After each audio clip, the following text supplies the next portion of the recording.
Olá a todos, vamos lá com mais uma aula de Direito do Trabalho, hoje para tratar um pouco sobre empregados especiais e já começar a introdução sobre empregadores. Existem algumas espécies de empregados que eles se diferenciam um pouco daqueles conceitos que nós tratamos na aula passada, que são basicamente os requisitos da relação de emprego.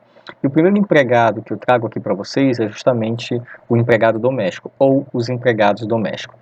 A palavra doméstico, ela vem do latim que significa casa, ou domus. Então, a gente utilizou essa palavra para tentar ligar ali o seria um empregado da casa, um empregado para a casa. Tá? É o trabalhador que executa seus serviços para a casa do seu patrão.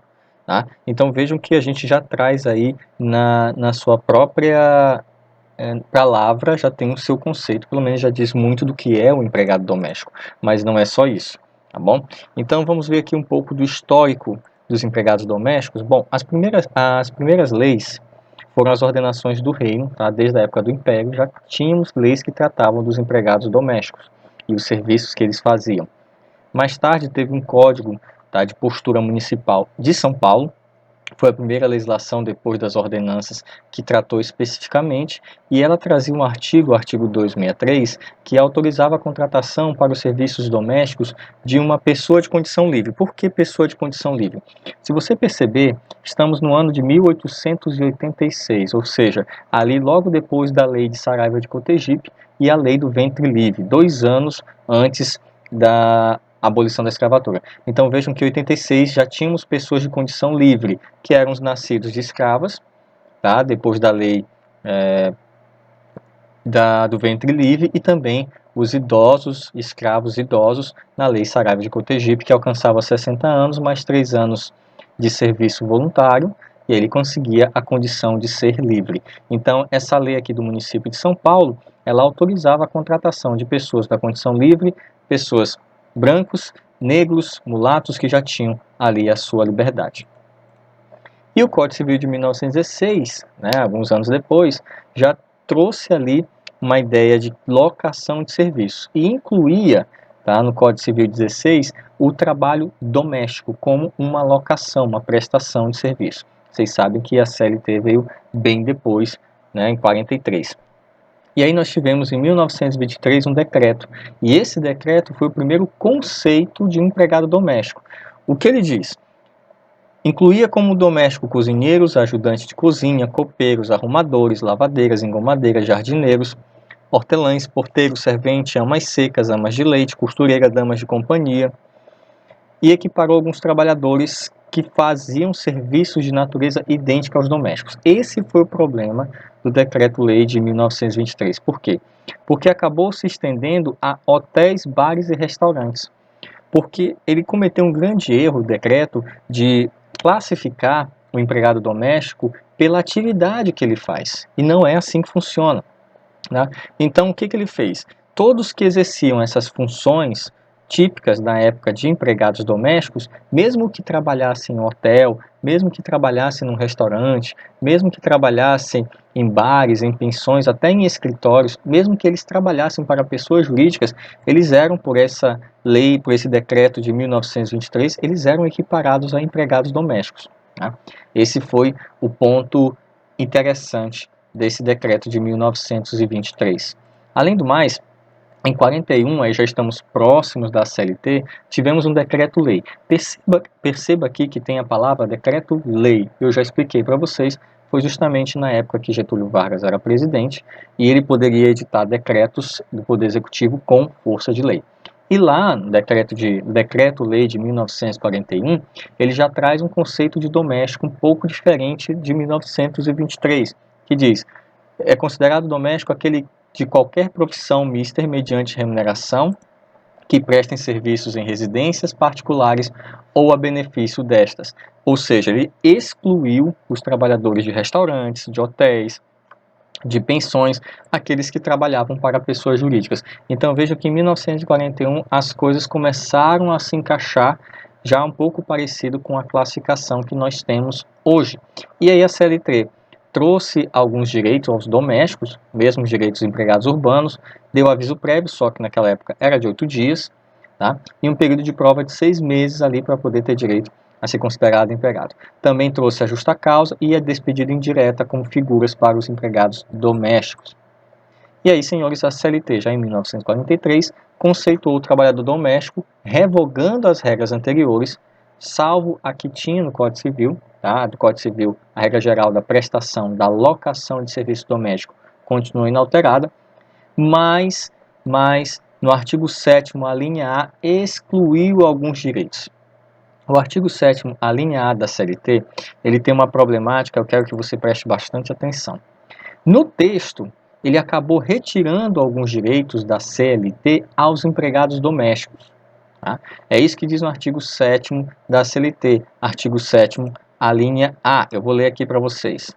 Assim diz o artigo 7º, os preceitos constantes da presente consolidação, salvo quando for em cada caso, expressamente determinado em contrário, não se aplicam aos empregados domésticos, assim considerados de um modo geral, os que prestam serviço de natureza não econômica à pessoa ou à família no âmbito residencial desta. Já vou falar a linha B, tá? Que a gente vai usar lá na frente. O que diz a linha B?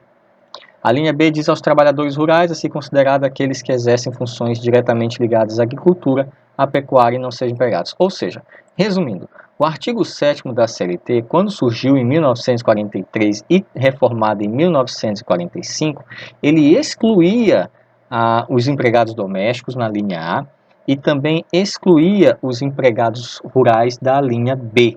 Ou seja, ele dizia que a CLT não se aplicava a esses trabalhadores. Só que a gente sabe que com o tempo, esse artigo 7º, a linha A, e o artigo 7º, a linha B, ficou um pouco mitigado, ele perdeu sua força.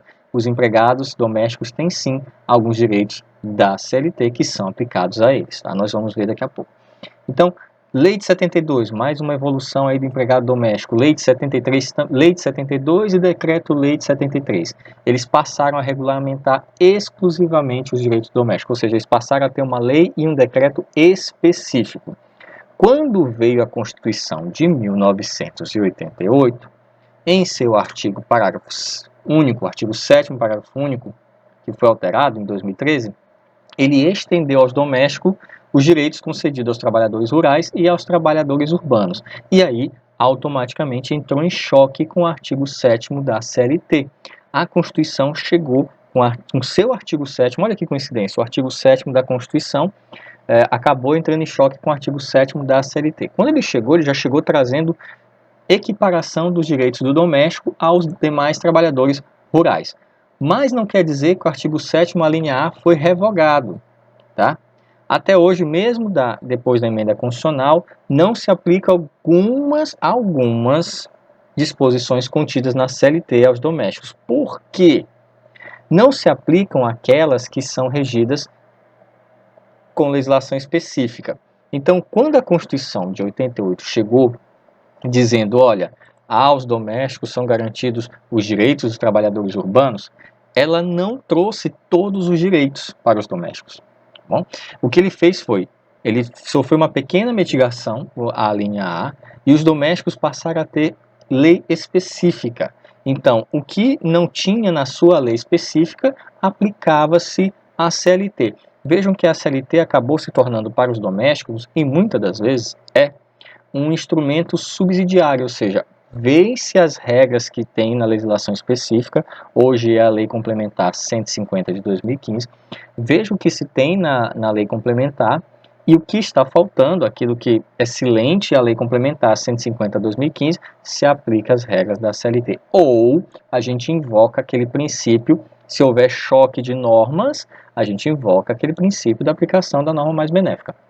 Mas lembrando que o que a lei complementar disser de especificidade se aplica. O que não tiver for silente, a gente aplica a CLT de forma subsidiária. Tá? Então vejam que essa linha A não é que ele foi amplamente revogado, ele só sofreu uma mitigação, perdeu força, mas ainda está lá.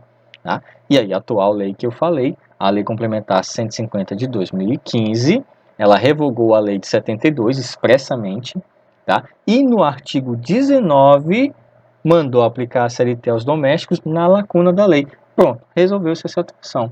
A Lei Complementar 150 de 2015 revogou a de 72 e ainda disse o seguinte, olha, aplica-se a CLT aonde eu for omisso.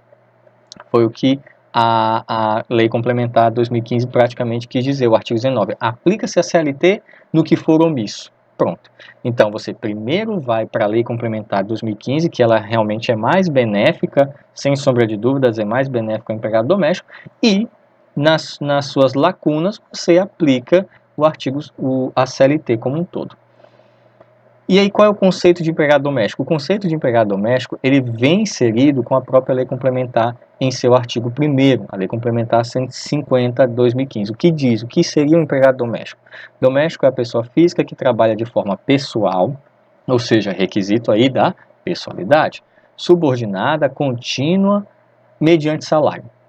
Mas você pode perceber, bom, ali tem pessoalidade. Vou botar aqui o cursor do mouse para ajudar. Aqui tem pessoalidade. Aqui tem subordinação jurídica. Aqui tem onerosidade. Tá? E o que é continuidade? Lembra que eu falei, quando nós estávamos tratando sobre requisitos da relação de trabalho, eu fui bem claro que vocês não deveriam confundir habitualidade com continuidade. Porque a habitualidade é quando o empregado exerce uma atividade habitual do empregador. Mas o empregado doméstico não exerce atividade habitual porque o seu patrão não explora nenhum tipo de atividade. Então, troca-se a palavra habitual pela palavra continuidade, ou seja, a palavra contínua ou continuidade. É aquele que exerce a sua função com continuidade, dia após dia. Ou seja, mais de 2 dias por semana. Aí que diferencia dos diaristas, mas isso é muito polêmico, tá? Algumas decisões na justiça já reconheceu o vínculo de empregados com 2 dias na semana. Então, tem que ter muito cuidado com relação a essa medida de tempo utilizada na lei complementar. E o enquadramento legal CLT, ela aplica rural, doméstico, estatutário de um trabalhador, não deve ser analisado pela atividade que ele exerce, e sim para quem ele trabalha. Isso é muito interessante quando você vai determinar se aquele empregado ele é considerado empregado doméstico ou empregado urbano. Você nunca deve olhar para a função que o doméstico faz. Você não deve cometer o mesmo erro que os legisladores de 1923 cometeram, de classificar empregado doméstico de acordo com a atividade que ele faz. Não é assim que funciona. Você tem que olhar para o patrão. É ele que vai dizer se a atividade que aquele empregado exerce é uma atividade doméstica ou não. Como assim? Vamos dar um exemplo. Eu vou deixar o slide aqui ligado na tela, você pode ler, mas eu vou dar esse exemplo aqui. Digamos que você contrate um cozinheiro, tá? Nem está aí no slide. E você bota ele para trabalhar na sua casa. Mas se você contratar um cozinheiro e colocar para trabalhar no seu restaurante, os dois são empregados domésticos? Não. O cozinheiro que trabalha na sua residência, para você, é empregado doméstico. O que trabalha no seu restaurante é empregado urbano. Mas não é a mesma função? Pois é. Por isso que eu digo sempre, nunca classifique o empregado doméstico pela função que ele exerce. Você tem que classificá-lo para quem ele trabalha. Se na atividade que o empregado doméstico exerce, o empregador tem lucro, ou seja, ele explora de forma lucrativa, explora essa atividade de forma lucrativa, então o que acontece é que aquele empregado não é doméstico, ele é empregado urbano. Então olha a situação. Digamos que você contrate um cozinheiro para sua residência, para trabalhar como doméstico, trabalha para sua casa, cozinha para sua família, e de repente você vê que a comida que ele faz é excelente, e você resolve tirar um trocado com aquilo ali. Começa a vender quentinhas que o seu empregado doméstico prepara. Quando você começa a obter lucro em cima dessa atividade, ele deixa de ser empregado doméstico e passa a ser empregado urbano. Porque uma das características do empregado doméstico é que ele não pode ter lucro na sua atividade. É uma atividade para a residência, uma atividade para a família. Se o patrão obtém lucro com o trabalho do doméstico, então ele não é considerado empregado doméstico, ele é considerado empregado urbano. Tá?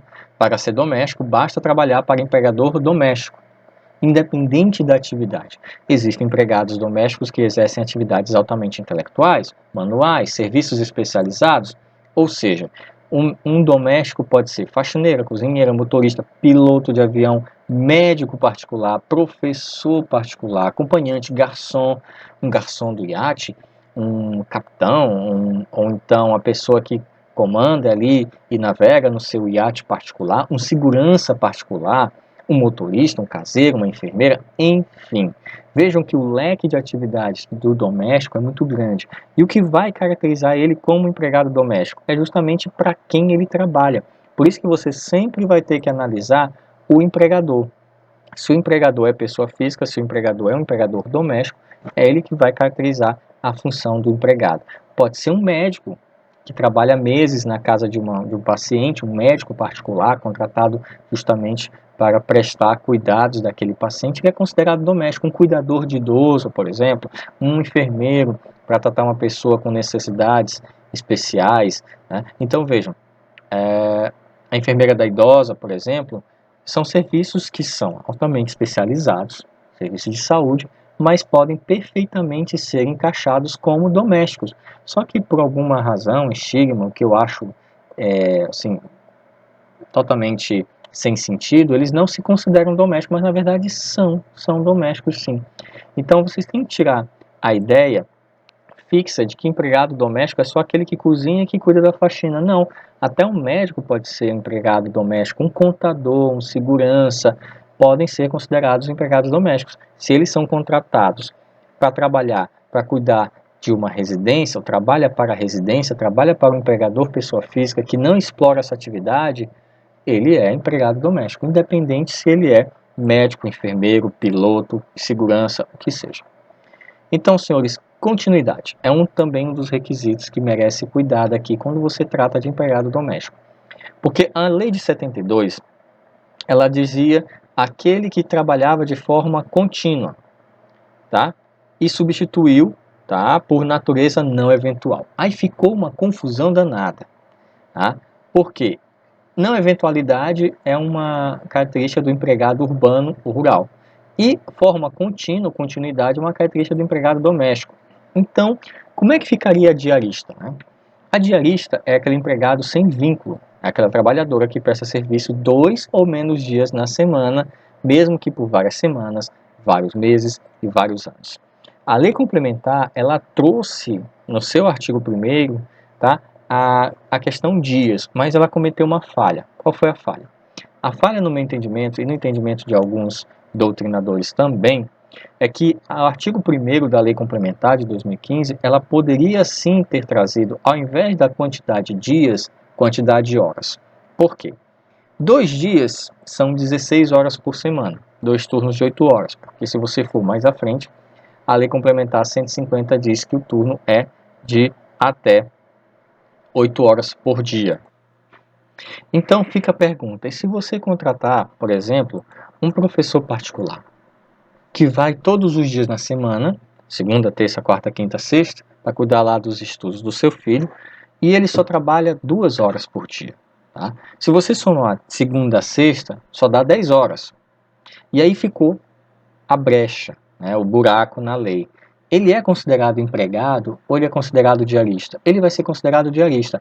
Ah, mas ele trabalha todos os dias. Sim, trabalha todos os dias, mas só 2 dias na semana. Então, existem julgados que classificam o diarista não pela quantidade de dias, mas pela quantidade de horas, tá? Pela quantidade de horas na semana. Existem alguns julgados, sim. Então, a lei traz 2 dias, sim, mas existem julgados que já tratam 2 dias ou 16 horas por semana. Vejam que já dá uma flexibilização aí no artigo 1º. 2 dias por semana ou até 16 horas por semana é considerado diarista. Então vejam que eu posso ter, já existem decisões, como o caso do professor particular, como ele trabalha 2 horas por dia, não chega a ultrapassar 16 horas por semana, que seria ali equivalente a 2 dias de 8 horas. É uma sugestão até que se faça uma reforma nesse trecho da lei, para que fique também, além da quantidade de dias, fique também fixada a quantidade de horas. Seria muito mais prático do que ter que judicializar todas essas questões, né? A anterior lei do doméstico de 72, bem como a lei complementar, utilizou a expressão natureza contínua ao lugar de habitualidade. Eles conseguiram aqui chegar a um acordo de que não dava para encaixar para o empregado doméstico o requisito da habitualidade, né? Ele ficaria melhor para o empregado urbano. Por quê? Porque a habitualidade tem a ver com a atividade explorada do patrão. E como eu já falei, o empregado doméstico não explora atividade econômica. Vamos lá. Antes da lei complementar de 2015, já existia uma tese preponderante, tanto na doutrina quanto na jurisprudência, de que o trabalho prestado num só dia da semana para o tomador doméstico, por exemplo, faxineira, passadeira, não gerava vínculo. Então, como eu falei, o que aconteceu? A Lei Complementar 150, ela simplesmente trouxe para dentro de uma lei o que já estava sendo julgado há muito tempo. E aí, para 3 ou mais dias de trabalho na semana, por várias semanas, os julgados antes mesmo de 2015 já tinham entendido que era trabalho contínuo e gerava vínculo. Tá? Outro detalhe do empregado doméstico, outra característica, ele tem que trabalhar para uma pessoa física ou para uma família. Não pode a pessoa jurídica ser a tomadora de serviço doméstico. Portanto, não são considerados domésticos empregados em atividades assistenciais, beneficentes, comerciais, tá? Industriais, porque o empregador tem que ser primeiramente pessoa física. Não existe empregador doméstico pessoa jurídica. Ele tem que obrigatoriamente ser pessoa física. Não pode ser um profissional liberal também. Ah, mas eu não sou pessoa jurídica, eu sou um profissional liberal. Não pode, porque aí ele vai estar aferindo lucro decorrente da atividade do empregado doméstico, tá? Decorrente da atividade do empregado doméstico. E aí, senhores, quando o serviço é prestado para a família, o real empregador do doméstico é a família, tá? A família não tem personalidade jurídica, mas como é que fica? O que acontece? Geralmente, o patrão de um doméstico que assina a CTPS é justamente aquele que fica com o encargo de pagar o salário. Mas todos os familiares maiores e capazes daquela residência que de certa forma se beneficiam do serviço da doméstica, todos são considerados empregados ou corresponsáveis por aquela doméstica. O que acontece é o seguinte: às vezes um empregado doméstico trabalha muitos dias na casa de uma família e a pessoa que contratou a carteira dela, que assinou a carteira dele ou dela, já faleceu, mas ainda continua trabalhando na família, porque o real empregador de um empregado doméstico não é uma pessoa si, e sim a família. Morrendo aquela pessoa, o empregado doméstico continua com seu vínculo, a não ser que seja a pessoa morasse sozinha, não tinha parentes, aí tudo bem. Morreu, acabou o contrato. Mas, se ele morre, digamos assim, uma família com 5 pessoas, o patriarca assinou a carteira do empregado doméstico, veio a falecer, e aí, o que acontece? O empregado doméstico vai trabalhar, vai no funeral, vai no velório, ajuda a fazer os preparativos, e no dia seguinte continua empregado, porque ele não trabalha para aquela pessoa em particular, ele trabalha para a família. Então, todos os maiores capazes são responsáveis. Só tem um detalhe: esse conceito, eles se estendem para todos que vivem em uma reunião espontânea. Ou seja, se eu decido dividir um apartamento com algum amigo meu, mesmo que nós não somos parentes, mas decidimos dividir os custos de um apartamento entre e um resolva contratar um empregado doméstico, é possível, sim, tá? Que se estenda ali os vínculos de emprego. Então, famílias que resolvem se juntar para dividir o mesmo lar, amigos e etc. Menos comunidades, tá? Toda reunião espontânea, até de amigos, que resolva contratar um empregado doméstico, eles serão responsáveis por esse empregado doméstico, tá? Eles serão responsáveis por esse empregado doméstico. E aí, senhores, como 3 amigas moram juntas, se uma paga a doméstica, a outra as despesas da casa e a terceira paga as contas como aluguel e etc. Ah, mas só uma contratou, só uma que está responsável de pagar o serviço do doméstico. Não interessa. Como elas reuniram e todas estão, de certa forma, usufruindo dos serviços daquele empregado doméstico, todas serão responsáveis solidariamente como empregadoras, mesmo que só uma tenha contratado, tá? Ok? Então tomem cuidado com isso. Reuniões espontâneas, amigos que vão morar juntos, há também solidariedade com o empregado doméstico, porque todos, de certa forma, se beneficiam daquele serviço. Ah, mas você falou, professor, sobre reuniões e comunidades. Porque quando você vai morar, por exemplo, num pensionato, quando você vai morar numa república estudantil, e uma pessoa lá nessa república, resolve contratar um empregado doméstico, isso não joga para os demais a responsabilidade solidária, porque ali não foi uma reunião espontânea, você foi para um lugar que já existiam pessoas e você não escolhe as pessoas que vão morar lá. Há um rodízio muito grande. Então, como não há ali a escolha de quem vai morar junto com você, não dá para estender essa responsabilidade solidária do empregado doméstico. Outra coisa, a atividade que o empregado doméstico vai exercer não pode ser uma atividade de natureza lucrativa. O doméstico ele exerce uma atividade de natureza não lucrativa, ou seja, para a família. O patrão não pode lucrar, ganhar, fazer negócio com o trabalho do empregado doméstico.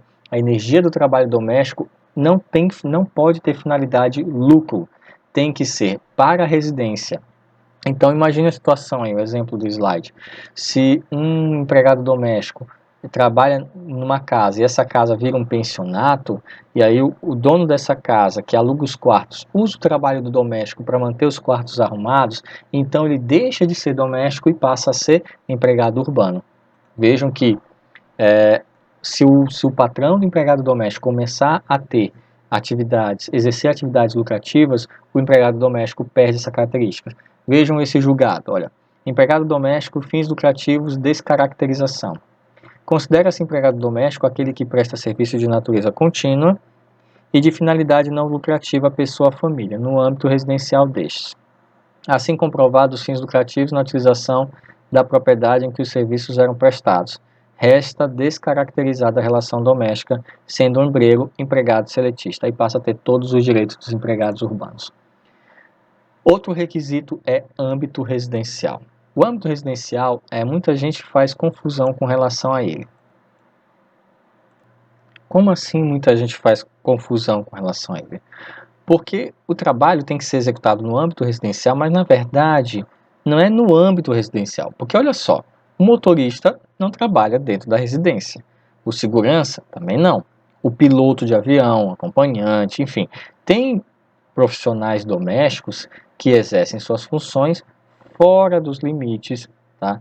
Fora dos limites da residência. Então, não é no âmbito da residência. O mais correto seria usar o termo para a residência. Seria usar o termo para a residência, ou seja, aquele que trabalha para a residência, para fins residenciais, para fins habitacionais. Então, no âmbito, dentro da residência, tem que ser retirado, porque, pelo ponto de vista, muitos empregados domésticos exercem suas funções fora da residência. Então, não é no âmbito, e sim para o âmbito residencial, ou seja, atividades para a família, atividades para a casa, para a residência, tá? Casa de campo, caseiros, sítios, fazendas, piloto. Tá? O deslocamento fora da residência principal não vai descaracterizar a função de doméstico, jamais. Além do mais, o segurança particular, ele acompanha o seu patrão fora da residência. Onde ele vai, ele também. Aonde o patrão vai, o empregado também terá que ir. Motorista em viagens também. Pilotos particulares também. Vejam aí mais um julgado. Serviço doméstico caracterização. Para ser caracterizado como doméstico, o serviço não precisa ser prestado necessariamente na residência do empregador. O que importa é que a atividade desempenhada esteja voltada para o âmbito familiar, não gerando, pois, lucro ao empregador. É um julgado que já define muito bem essa história do âmbito residencial. Bom, entendido as principais características do empregado doméstico, passamos a analisar agora o próximo, que são os empregados rurais. Mas eu vou chamá-los de trabalhador rural, porque aqui eu vou conceituar todos e depois vou dizer aqueles que têm vínculo de emprego. O trabalhador rural nem sempre teve a mesma proteção do trabalhador urbano, eles foram conquistando aos poucos, tá? Antigamente não tinha nenhum interesse dos políticos de ter uma legislação que protegesse aquelas pessoas que trabalhassem e vivessem da produção do campo. E aí, senhores, tá? Muitos trabalhadores rurais, e também como alguns domésticos, eles vieram oriundos de trabalho escravo, ou seja, aqueles que, pela lei da abolição da escravatura, a lei de 1888, que acabaram conquistando ali a sua liberdade. Então, senhores, O legislador ou era dono ou explorava grandes latifúndios. Então, naquela época, os políticos eram donos das grandes terras e eles não tinham interesse nenhum em dar direitos ou reconhecer direitos dos empregados rurais. Quanto mais mitigado for o direito deles, melhor para os grandes cafeicultores, né, os senhores das grandes fazendas, enfim. Então, senhores, o artigo 7º, a linha B da CLT, como eu já falei lá no começo, ela acaba tirando o trabalhador rural da CLT, tá? Tirando, salvo nos artigos 76, 129, 442, 467, 447 e 491, que depois a gente pode ver com calma. Mas o artigo 7º, a linha B da CLT, esse artigo 7º é todo problemático. Ele não retirou os domésticos e depois a Constituição de 88 chegou dizendo que tem direito, e a Lei Complementar de 150 de 2015 também. Para o trabalhador rural foi a mesma coisa. Ele começou dizendo que não tinha direito e somente legislações posteriores é que foram reencaixando o trabalhador rural na CLT, e a Constituição de 88, com seu artigo 7º, nós já vimos, acabou comparando aí os direitos de empregado rural e empregado urbano. Só que o maior problema aqui é conceituar quem seria esse empregado rural, tá? Então, assim como existia muita confusão com relação ao conceito de empregado doméstico, também muita confusão se fez durante a nossa história com relação ao conceito do que seria o empregado rural. A mais difícil até de conceituar o empregado doméstico é conceituar o empregado rural. Tá? Então, a Lei de 73, ela revogou o antigo Estatuto do Trabalhador Rural, que era chamado ETR, e toda a legislação que era contrária, até chegar a Constituição de 88, e equiparar os direitos trabalhistas do empregado urbano ao empregado rural, que é justamente o caput do artigo 7º da Constituição Federal. Só que o conceito do trabalhador rural, ele não abarca só o empregado rural. Então, por isso que existem duas palavras, trabalhador rural, que é o que está aqui no canto em cima do slide, e o empregado rural. Tá? Trabalhador rural é toda pessoa que trabalha no campo. Mas nem todo mundo que trabalha no campo necessariamente é empregado. Tá? Tem os meeiros, tem os parceiros, tem os boia-frias, tem os autônomos, tem os produtores, os pequenos produtores, todos são trabalhadores rurais. Mas nem todos são empregados rurais, ou seja, nem todos têm vínculos de emprego. É interessante destacar isso. A palavra trabalhador rural, ela já traz uma ideia daquela pessoa que trabalha no campo. Então veja a confusão, tá? E os vários conceitos que existem com relação ao trabalhador rural, tá? O primeiro veio com a Lei de 71, que classificou o trabalhador rural, que era o programa Pró-Rural, conceitou o empregado rural como aquele que presta serviços rurais ao empregador, ou seja, abandonou o enquadramento pela atividade do empregador e acabou vindo de encontro com a CLT, porque fez pela atividade do empregado, ao contrário do que a gente faz com o trabalhador doméstico. Ele simplesmente disse, olha, empregado rural é aquele que executa serviços rurais a um empregador. Isso pode causar confusão.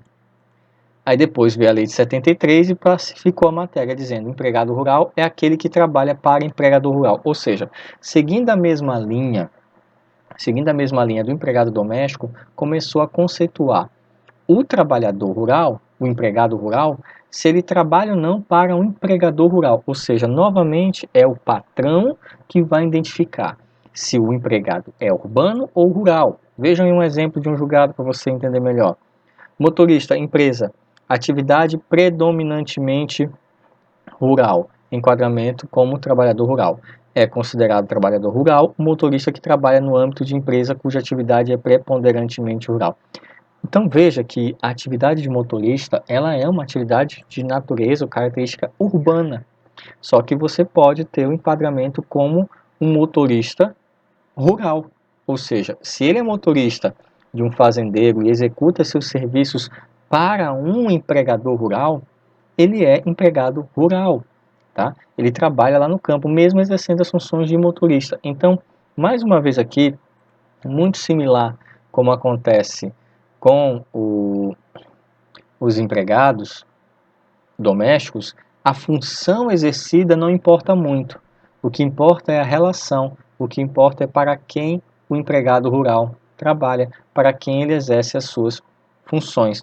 Se ele exerce as suas funções para um empregador rural, ele é empregado rural. Se ele exerce as suas funções para um empregador urbano, ele é empregado urbano. Tá? Ou seja, empregador rural. Então vejam, para entender quem é o empregado rural, eu tenho que conceituar quem é o seu patrão. Eu tenho que conceituar quem é o empregador rural. E empregador rural é a pessoa física ou jurídica, proprietária ou não, que explora atividade agroeconômica em caráter temporário ou permanente, diretamente ou através de preposto, com auxílio de empregados. Inclui-se na atividade econômica rural a exploração industrial em estabelecimento agrário não compreendido na CLT. Ou seja, isso é o conceito de empregador rural. E quem trabalha para esse empregador rural nessas funções é considerado empregado rural. Então, veja bem, o parágrafo 4º do artigo 2º é que traz esse texto da Lei de 74. E ele traz uma clareza bem melhor com relação à questão. Porque ele diz lá que o que determina o enquadramento do empregador rural, assim como do trabalhador rural, é a atividade da empresa onde ele está inserido. Se é uma empresa agroindustrial e ele trabalha no campo, independente se ele é motorista, se ele é médico veterinário, ele vai exercer uma função rural. Ele vai ser considerado empregado rural. Então veja que, assim como o doméstico pode exercer várias funções comuns do empregado urbano, o empregado rural também pode exercer funções comuns do empregado urbano, mas ele vai ser considerado rural porque ele vai trabalhar para um empregador rural, ou seja, uma empresa que explora atividade agroindustrial. Então é aceito que o trabalhador rural esteja subordinado a um consórcio ou condomínio de empregadores. Tá? Em 99, veio uma portaria dizendo que os empregadores, mediante um pacto de solidariedade, tá, podem contratar trabalhadores rurais para execução de suas atividades. Isso acontece muito com algumas fazendas que resolvem se unir e contratam um grupo de profissionais quando o terreno é muito próximo do outro, e aí viram empregadores em consórcio ou condomínio. E considera-se consórcio de empregador rural a união de produtores rurais, pessoas físicas, com finalidade única de contratar empregados. Ou seja, eu tenho 3, 4, 5 fazendeiros e eles veem que a terra deles é produtiva, mas eles são pessoas físicas, eles podem contratar empregados, se juntar e começarem a produzir. Olha, eu vou produzir tomate no meu terreno, você vai produzir pepino, você vai produzir abacate, sei lá. E aí a gente contrata empregados e eu posso me juntar com outros pequenos agricultores, outros fazendeiros, pessoas físicas, e acabar contratando o serviço dos empregados. E aí nós vamos ter responsabilidade solidária. E o artigo 3º, parágrafo 2º da Lei de 73, admite tanto o grupo por subordinação quanto por coordenação. Ou seja, eu posso ter pequenos produtores se unindo, pessoas físicas, fazendo grupos e contratando pessoas. Isso acontece muito em feirinhas. Às vezes, feiras que acontecem na cidade são de pequenos produtores que estão lá no campo, resolvem vender sua produção aqui na cidade, por exemplo. Então, eles se unem, fazem às vezes até, fundam uma cooperativa e acabam contratando serviço de transporte, serviço de venda, etc., para poder trazer os seus produtos do campo para vender mais próximo na cidade. Isso é muito comum. Tá? Então, algumas feirinhas livres que acontecem de bairro em bairro, muitos dessas bancas, desses quiosques que estão lá, são formados por grupos de pequenos produtores que se unem para contratar o caminhão, os carregadores, os vendedores e poder colocar os seus produtos à venda. E aí eles têm responsabilidade solidária entre eles, já que eles estão juntos e de forma unida contratando empregados, eles têm responsabilidade solidária entre eles. E a Lei de 73 se aplica a todos os trabalhadores rurais, inclusive aqueles que não têm relação de emprego, como por exemplo os boia-frias, os meeiros, os arrendatários. Os parceiros meeiros são aqueles que dividem a terra, a produção e o gasto. Os arrendatários são aqueles que arrendam uma fazenda, arrendam um pasto e tiram o seu lucro e passam o dinheiro do aluguel para o dono das terras. Parceiro é aquele que divide as terras e fica ali com parte da produção. Alguns fazendeiros têm parceiros, o próprio, digamos assim, o próprio que cuida do gado, enfim, ele tem ali parceria e eles fazem uma divisão até interessante. A cada não sei quantas cabeças de gado que nascem, as primeiras são do fazendeiro e as demais são ali do vaqueiro, né? Então vejam que há esse sistema de parceria entre eles. E os boia-frias, senhores, eles já têm uma questão judicial que envolve os boia-frias, que são os volantes, são os fazem tudo, né? É o que é contratado para fazer todo tipo de reparo na fazenda. Então os empregados rurais podem ser classificados em dois tipos: empregados rurais e safrista. Os empregados rurais, eles têm ali vínculo contínuo com o seu patrão, mas o safrista, ele é contratado por um prazo determinado, e a gente vai ver na próxima aula o contrato por prazo determinado. Ou seja, esse contrato ele dura de acordo com a safra. Eu contrato esse safrista e ele vai trabalhar para mim desde o plantio até o final da colheita. Ele vai ter vínculo. Só que quando termina a colheita, o contrato de trabalho dele acaba. E ele vai receber ali saldo de salário, férias proporcionais e 13º proporcional se houver. Ou vencida se houver. No caso, ele tem vínculo, mas o contrato dele é determinado. Ele começa, mas tem uma razão para terminar. São chamados safristas, contratados só por uma safra. Ah, eu vou plantar milho, então eu vou contratar trabalhadores temporários para trabalharem na colheita do milho, desde o plantio até a colheita do milho. E aí, senhores, nós temos aí o artigo 14A da Lei de 2008, que traz quem são os trabalhadores rurais.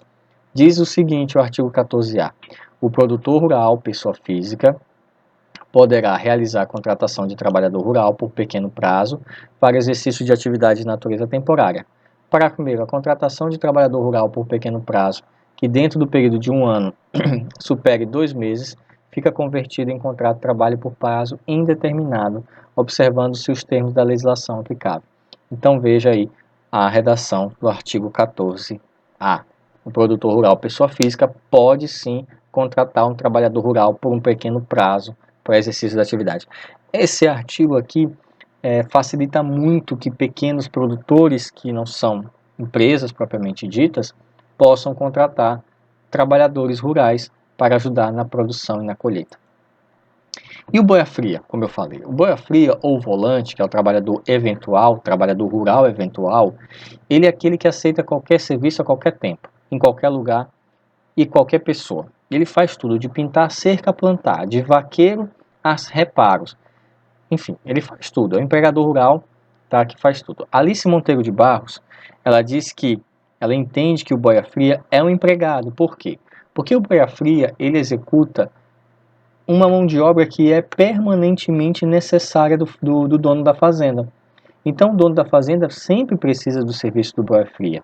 Veja esse julgado aí da própria Alice Monteiro de Barros. Boia-fria, relação de emprego, não se considera eventual o trabalho realizado pelo chamado boia-fria durante a colheita do milho, porque decorrente de exigência normal do empreendimento agrícola, vinculado ao prestador de serviço à única fonte de trabalho, não obstante sua curta duração. Então, para Alice Monteiro de Barros, o boia-fria tem sim vínculo, porque ele exerce uma atividade habitual do empregador rural. Tá? Então, ele pode arrastar para si o vínculo. Só que muitos boia-frias não querem o vínculo de emprego, porque senão eles acabam não sendo contratados. Olha como é interessante e ao mesmo tempo preocupante. Muitos boia-frias não querem o vínculo empregatício. Por quê? Porque se ele entra na justiça para exigir o vínculo empregatício, ele não é mais contratado por aquela pessoa e nem vai trabalhar ali perto.